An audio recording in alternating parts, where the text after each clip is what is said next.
Chapter 1. Seeds of Rebellion. The wilderness stretched endlessly before them, a sea of sand and rock under the oppressive heat of the sun. For the Israelites, this journey had become a test of endurance, faith, and patience. Yet, amid the struggles and hardships, murmurs of dissent began to stir like a growing storm. Korah stood at the edge of his tent, his sharp eyes scanning the vast encampment of his people. Tents spread out in neat formations, banners of each tribe fluttering in the faint breeze. His lips curled into a slight frown. These were God's chosen people, set apart, delivered from the bondage of Egypt, and destined for the promised land. Yet to Korah, something felt deeply amiss.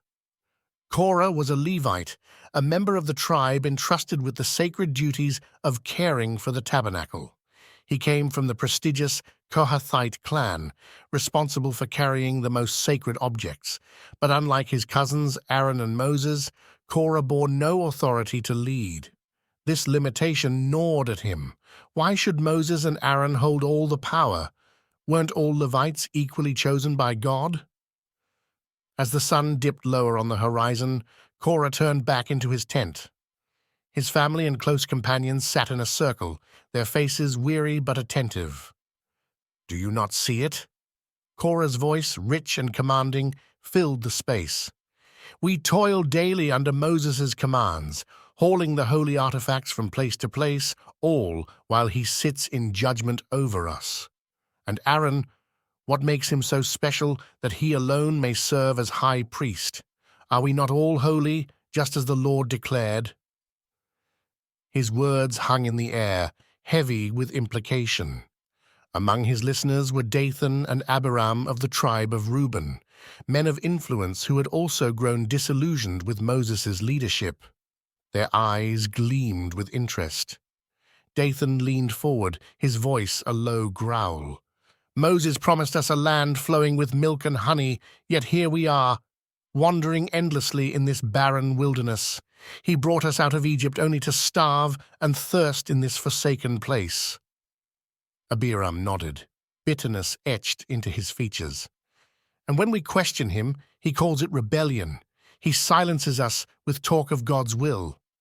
But I ask you, how can we be certain that God has truly appointed him?" Korah smiled, sensing their anger aligning with his own. "Exactly. Moses claims divine authority, yet he holds all the power, while we, who are no less chosen, are left to serve. It is time we question this so-called leadership. It is time we remind Moses that he is not above us."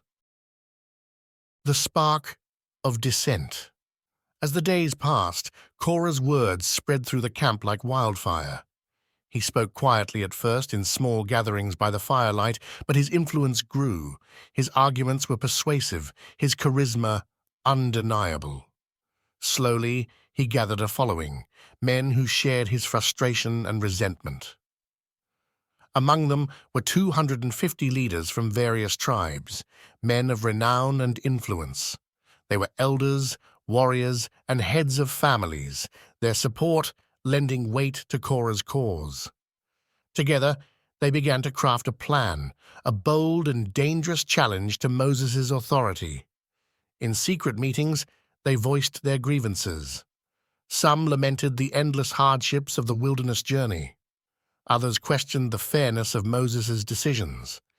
But at the heart of their rebellion was a common belief. Moses and Aaron had overstepped, claiming a power that should belong to all.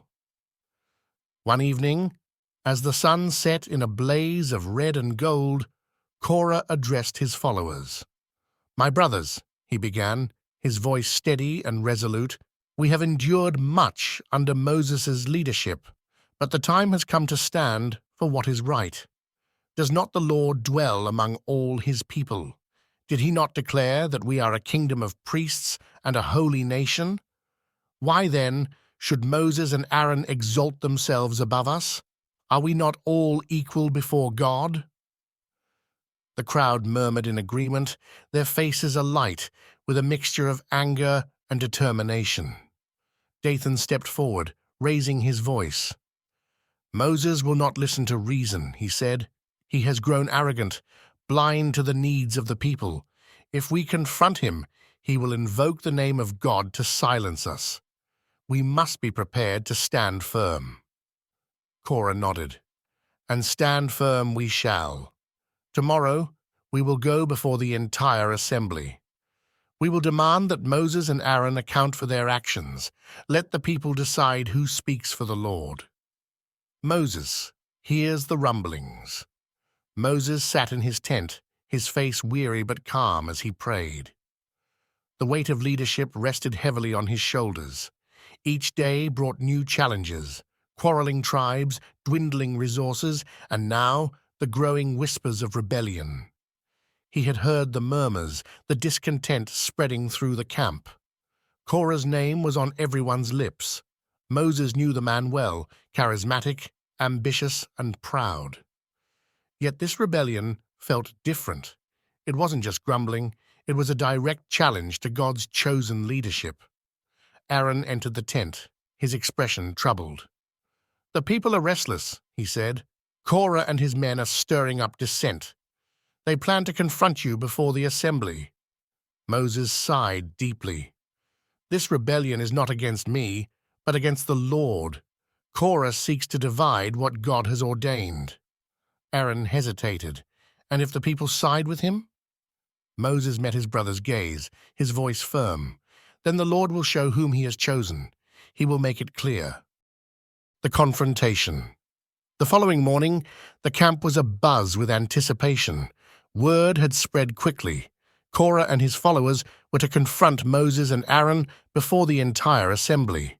People gathered in clusters, whispering and speculating about what would happen. Korah stood at the forefront of his followers, his posture confident and commanding. Behind him were the 250 leaders, their presence lending an air of authority to his challenge. Dathan and Abiram stood to his left, their faces set with grim determination. Moses approached, his staff in hand, his expression calm but resolute. Aaron walked beside him, his eyes scanning the crowd. Korah stepped forward, his voice ringing out for all to hear. "Moses, you have gone too far. The entire congregation is holy, every one of them, and the Lord is among them. Why then do you exalt yourself above the assembly of the Lord?" A murmur rippled through the crowd. The accusation was bold, and many watched Moses intently, waiting for his response. Moses stood silently for a moment, his gaze steady. Then, slowly, he fell to his knees, his face to the ground. The crowd grew still, the tension palpable.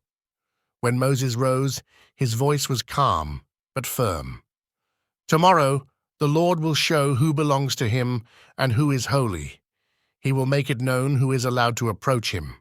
You, Korah, and all your followers are to take censers, place fire in them, and offer incense before the Lord. The man whom the Lord chooses will be the one who is holy." He turned his gaze to Korah, his eyes piercing. "Is it not enough that the God of Israel has separated you from the rest of the congregation to bring you near to himself, to do the work of the Lord's tabernacle? Must you now seek the priesthood as well?" Korah's face darkened, but he said nothing. Dathan and Abiram stepped forward, their voices dripping with scorn. "We will not come before you," Dathan spat. "You have brought us out of a land flowing with milk and honey to kill us in the wilderness, and now you want to lord it over us? You have not brought us to a land of promise, nor given us an inheritance. Shall we bow to you?" The crowd gasped at their defiance. Moses' face tightened, but he did not respond with anger. Instead, he turned and walked away, his heart heavy. He knew that tomorrow would reveal the truth, not by his hand, but by God's. A storm brewing. As night fell, the camp remained restless. Fires flickered in the darkness, casting long shadows over the tents. Korah and his followers gathered in quiet determination, preparing their senses for the test. Among them, whispers of confidence spread. Surely, they reasoned, God would vindicate their cause.